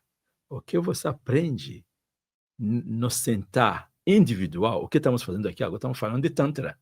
Isso é filosofia. Todo mundo pode ler os livros, aprender, estudar. Agora, a pessoa quer, sinceramente, subir as ladeiras internas de sua espiritualidade, ele vai ter que se comprometer de não ficar divulgando isso com ninguém. Ele tem que criar seu espaço interior. É ali nesse espaço interior dele que ele dialoga com o divino. É incrível. Tem uma criança que estuda na nossa escola lá na Austrália. Essa criança foi perguntar, por que você gosta dessa coisa de fechar os olhos? Ele falou assim, esse é o momento mais bonito do meu dia que não vou trocar com ninguém. Escutar a mim mesmo, estar comigo mesmo, isso é sagrado. A meditação, essa relação do campo da espiritualidade, é uma relação conosco mesmo. Você lembra?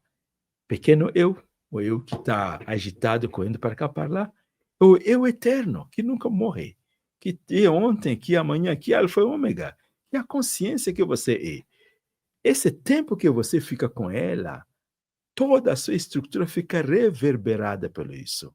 Por isso que o Yogananda, que é um irmão fantástico, que é um muito da Kriya Yoga, né? Tem muitos irmãos da Kriya Yoga que é um muito. Inclusive o Romano, jovem brasileiro, eu chamo ele de Pandit. Pandit significa um intelectual, um estudioso, né?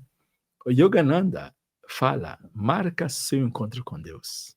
Significa fecha o horário e você vai meditar. E quando chega lá, fica com Deus um tempo. Não corre, senta e se encaixa. Porque nesse tempo de encaixar, que osmose começa a acontecer, onde as frequências espirituais dos planos superiores começam a sintonizar as estruturas do plano inferior. Como? Elevando suas frequências. Porque é a mesma coisa. Mas se aqui está com frequência assim, aí as frequências mais doces, mais calmas começam a entrar, o ser humano começa a mudar. Esse é o jeito que eu falaria para alguém. Utiliza-se dos mantras, se quer cantar, quer dançar, canta, porque cantar mantras sempre faz muito bom. Mantras universais, são 3. Om Namah Shivaya, Hare Rama Hare Krishna e Baba Nam Kevalam. São mantras que seguem a regra de 8 passos. Vibra o Muladhara Chakra, vibra o Swadhisthana, Manipura, Anahata, Vishuddha, Agya Chakra. Aí um chakra que não é tão popularizado, mas que eu vou falar, Guru Chakra, que está na raiz do Sahasrara Chakra. Sahasrara Chakra está fora da cabeça. Lá no miolo para baixo, no Karnika significa a estrutura de baixo do Sahasrara Chakra, é chamado Guru Chakra. É ali que se entende também a importância do Guru. O Guru é esse cidadão que senta no Guru Chakra, ajuda os discípulos a ir no mundo da imortalidade. Porque esse mundo está fora da estrutura individual. É mais ou menos assim, querido. Muito bem. Eu vou trazer um ponto, uma pergunta muito conectada a muitas pessoas que começam seus estudos, suas práticas e desistem no caminho. Sim. Ou que tem uma empolgação inicial, porque Sim. tem aquela empolgação, porque o Dada falou de um jeito que encantou meu coração e minha mente. De que forma podemos desistir de desistir, ou seja, parar de procrastinar diante das práticas ensinadas ou das Sim. atividades que a gente Sim. Sim. aprendeu? Sim. Eu posso falar por mim. Eu acho que, para mim, o primeiro passo de gente do meu índole, pessoa que não acredita em nada que é contado e que quer verificar, que quer experimentar. Primeiro, conhecimento apropriado. Porque quando você tem conhecimento, mesmo com a empolgação é curta. Essa chamada fogo de palha, né? Brilha e depois morreu, né? A empolgação é curta. Quando a onda baixa, nesse tempo da secura, o que te sustenta é o seu conhecimento e a determinação de andar. Agora, nesse tempo baixo, o que está acontecendo na verdade? Que nesse tempo baixo a pessoa está se encontrando. Eu iniciei no Tantra um menino lá na Ásia. Uma semana depois ele veio, Dada, vou parar de meditar. Falei, o que aconteceu? Ô Dada, eu era mais puro antes de começar a meditar. Falei, menino, você era mais puro e quando você começou a meditar você ficou pior. Assim, sim, Dada. Aí eu expliquei para ele, você não está entendendo, rapaz. Pega um copo de água, coloca um monte de lama dentro e deixa sentar embaixo. A água vai aparecer lá no topo que está limpa. Agora, quando você começa a fazer assim naquele copo, tudo fica sujo. E o que está acontecendo? A sujeira está vindo de você mesmo, não está vindo da sua meditação. Sacuje mais que vai ficar limpo de novo. Determinação inabalável. Todas as limitações que vêm.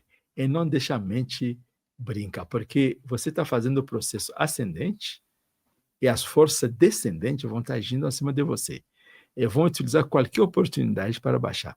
Mas tem um tipo de pessoas que eles nascem já com uma abertura, a percepção das energias, a percepção da doçura divina.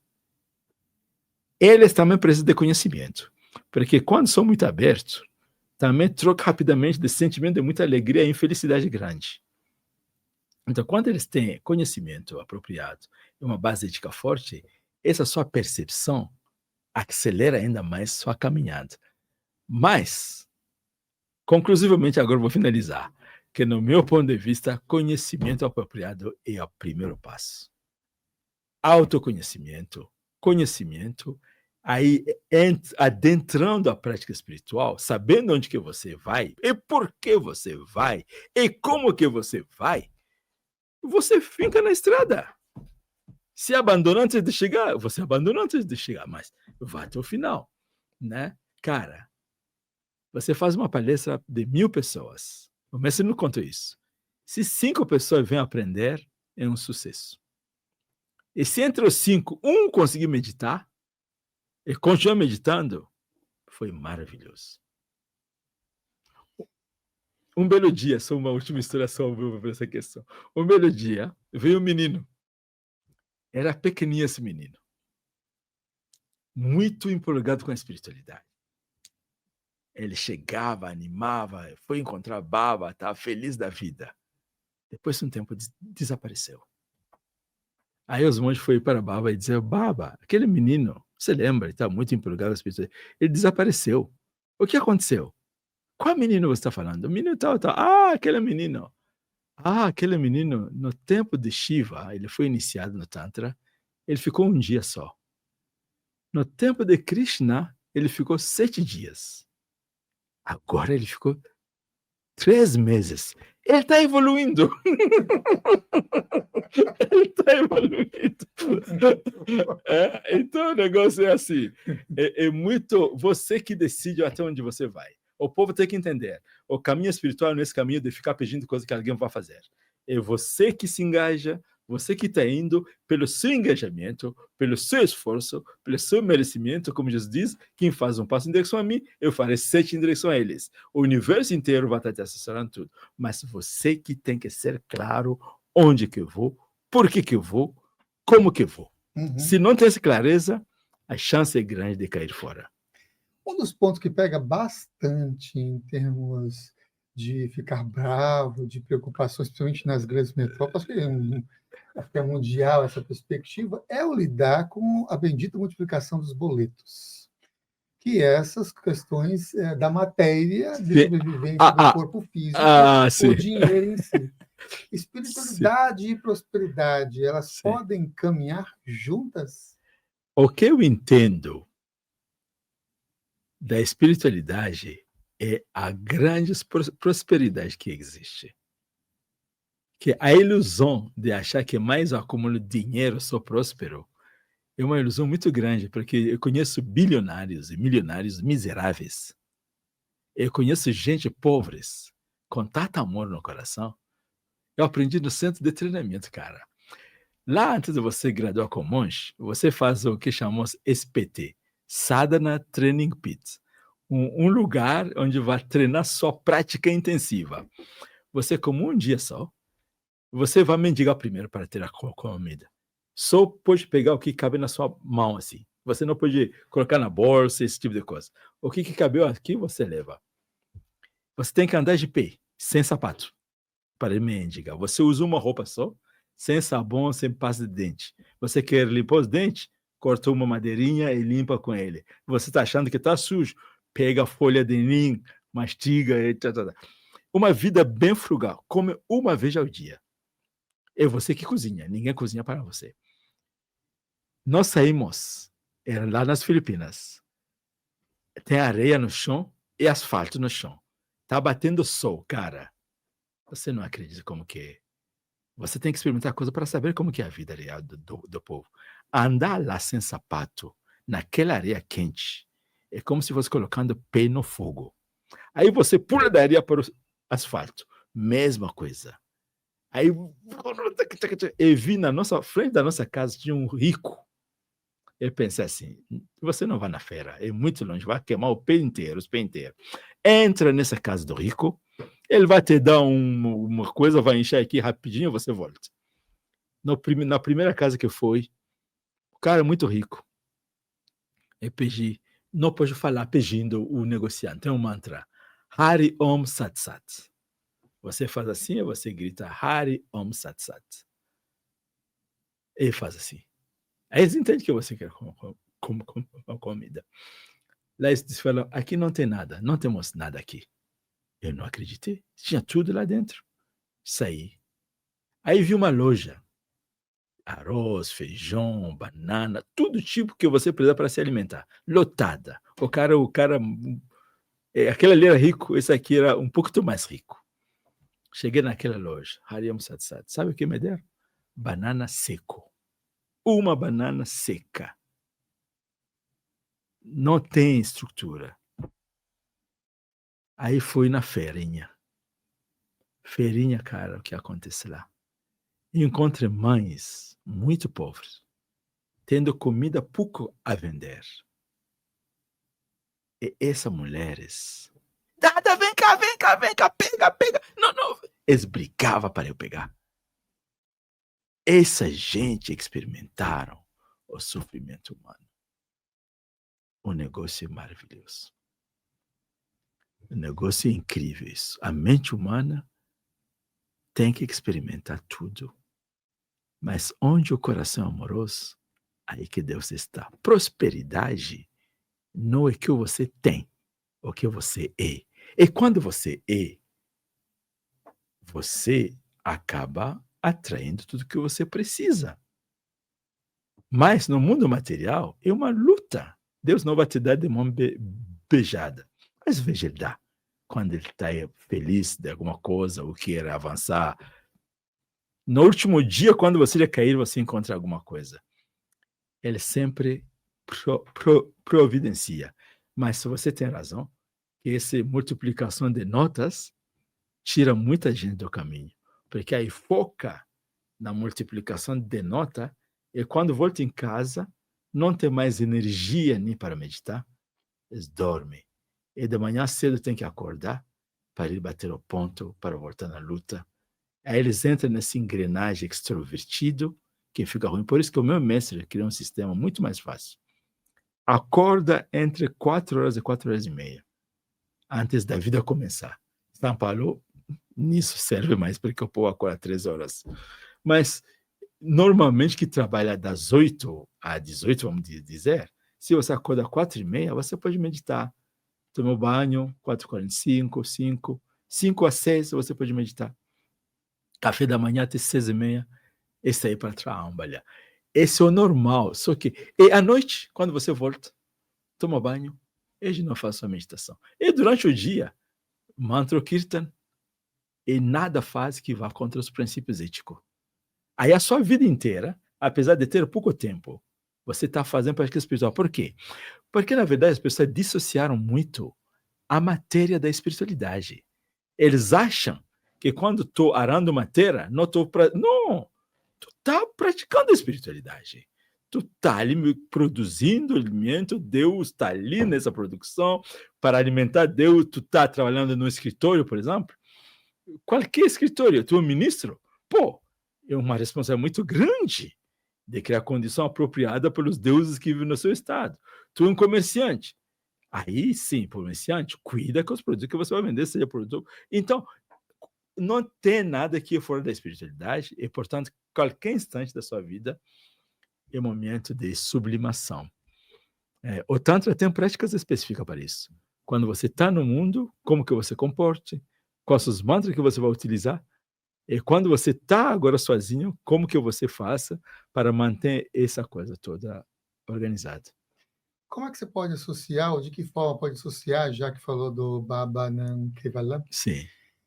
dessa presença contínua e também com tudo é a manifestação dessa fonte criadora? Você é incrível, cara. Estamos conversando aí, na verdade, com um caminhante de muitos anos aí, está fazendo perguntas bem específicas. Assim, caro irmão, você acertou. Quando andando na vida, aquela regra do yama, no yama, né? Tem yamas e niyamas, né? Aí no yama tem uma regra chamada brahmacharya. O povo do yoga, hatha yoga, geralmente, eles interpretam isso como se fosse celibato. Não tem nada a ver com isso. Não tem relação. Brahmacharya é uma palavra com duas palavras, Brahma e Charya. Char é caminhar. Char, caminhar. Qual tipo de caminhar? Caminhar, chal, é caminhar do exército. Chal, chal, chal, chal, gangue, chal, é caminhar do exército que está caminhando.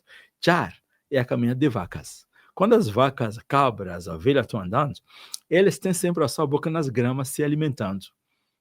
Então, mas qual alimento que tu vai comer? Não é grama, Brahma.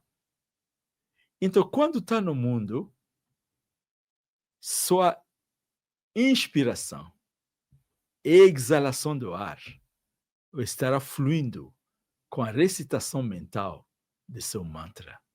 No caso, Baba Nam Kevalam. E quando está vibrando assim, se você conseguir tornar isso quase automático, a sua mente estará vendo todos como Deus. Com quem tu trabalha, o que tu está fazendo, o conjunto inteiro. Por isso que nós tomamos ao acordar de manhã um mantra de banho. Quando você toma um banho no rio, você vê os védicos faziam mantras. Pitri, Prusibhyo Namaha, Risi, Debhyo Namaha, Brahma Panam, Brahma Havir, Brahma Gnau, Brahma Nautam, Brahma Evatena Gandafyam, Brahma Kamasamadina.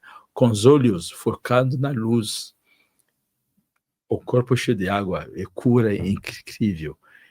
Saudação aos ancestrais.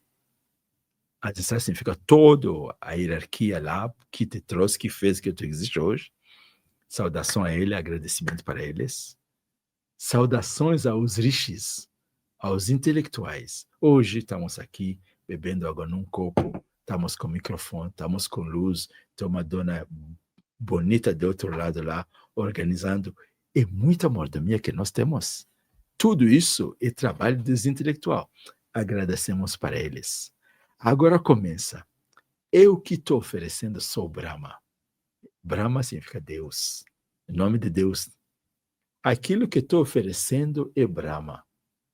Para quem estou oferecendo, também é Brahma. E o conjunto de oferecer, receber, e tudo ali é Brahma. Essa é a visualização de manhã cedo. Que você é Brahma, tudo ao seu redor é Brahma. Brahma Eva Tenagandafyam. Esse aqui é o mudra de conexão com Deus. Eu vou mergulhar, vou me unir com Deus. Quando? Brahma Karma Samadhina. Karma, tarefa, ações. Quando o trabalho me dado por Brahma é finalizado. Então, a experiência espiritual vai ter sempre essa vivência. Quem conseguir fazer isso, cara, se ilumina andando aqui na Terra. Porque tudo, a realidade nossa, é nosso pensar. Se eu penso que tal pessoa me odeia, cada vez que eu vou chegar tarde, eu vou me sentir meio assim. Se eu penso que tal pessoa me ama, Eu vou estar alegre, tá. Né? Se pensa que o Brasil, São Paulo, a pessoa me pergunta, você vive onde? Eu falo, em São Paulo. Você gosta de São Paulo? Sabe o que responde? São Paulo é a melhor cidade do mundo para se viver. Eu faço questão mesmo, quando chego em São Paulo, tem que ser alegre de estar em São Paulo. Mas muita gente está fugindo de São Paulo. Por isso que adoeço quando estou aqui. Eu não adoeço aqui, porque eu gosto. As energias de São Paulo me abraçam e dizem, você é nosso. Né? Então, essa manifestação, nós somos o cosmos. E qualquer coisa que geramos, gera assim. É isso, cara, irmão. É incrível. Então, essa marcha, a mente sempre conectada em Deus. Aí o que acontece? O ser humano vive na Terra, faz muitas coisas na Terra, mas nunca é amarrada na Terra. Sai daqui mais livre que chegou. Sim. Muito bem, Dada de Nandananda, e tem uma conexão bem... isso mesmo, olha lá, Dada de Nandananda no Instagram, a Gabriela já está colocando aqui para a gente até passou aqui até do horário, que beleza, e ele vai voltar, que a gente vai chamar ele de novo, porque vocês pediram, porque a gente quer, porque é legal, e porque obrigado. Ele aceita. Muito obrigado. Não, só você me chamou em um comando, chamou e apareceu, né? Não estou nada a aceitar, não. Porque você está fazendo um trabalho maravilhoso. Quando escuto você falando de 1000 vídeos, eu pensei, que trabalho maravilhoso. Né? De despertar de consciência. Porque nós estamos vivendo num tempo onde o intelecto humano está desenvolvido. E ninguém faz nada sem o intelecto humano. E como falamos, com conhecimento errado, as pessoas vão bagunçar. Com conhecimento certo, a tendência é certa, se quiser. Então, um trabalho desse, eu acho um trabalho muito, muito útil. Eu, com certeza, é meu interesse estar aqui para dialogar contigo. Maravilha. E você que está nos acompanhando, gostou da entrevista de hoje aqui com Dada? Veja também as entrevistas anteriores que ele esteve por aqui, é só pesquisar pelo nome dele. Na descrição tem aqui essas informações do Instagram, das atividades que são desenvolvidas.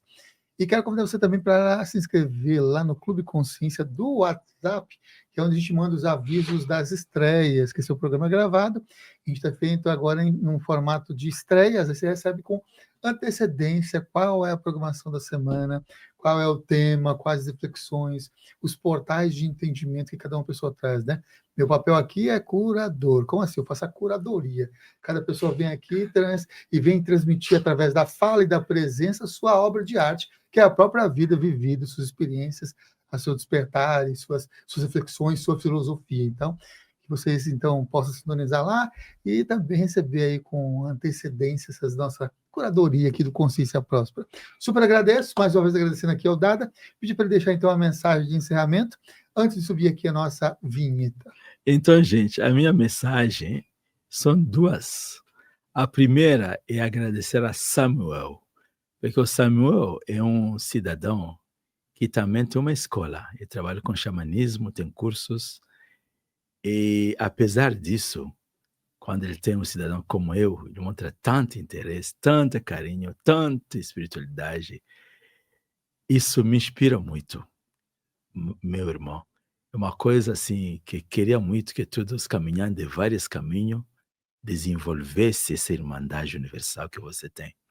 Esse é um primeiro, então, eu quero dizer para vocês, apoie esse canal, dá força a Samuel para ele continuar fazendo esse trabalho, né? O outro, que é a notícia de sempre, as nossas escolas estão crescendo lá na Bahia, está acontecendo. Acabei de voltar da Bahia, passei por Brasília, ganhei uma outra escola em Brasília. Agora eu vou lutar, não que eu vamos, porque junto com vocês, inclusive vocês ajudaram na rifa, ajudaram a construir, vamos continuar nessa luta, tudo com a questão de trazer o conhecimento apropriado desde a tenra infância. Participa nesse trabalho, estaremos sempre juntos.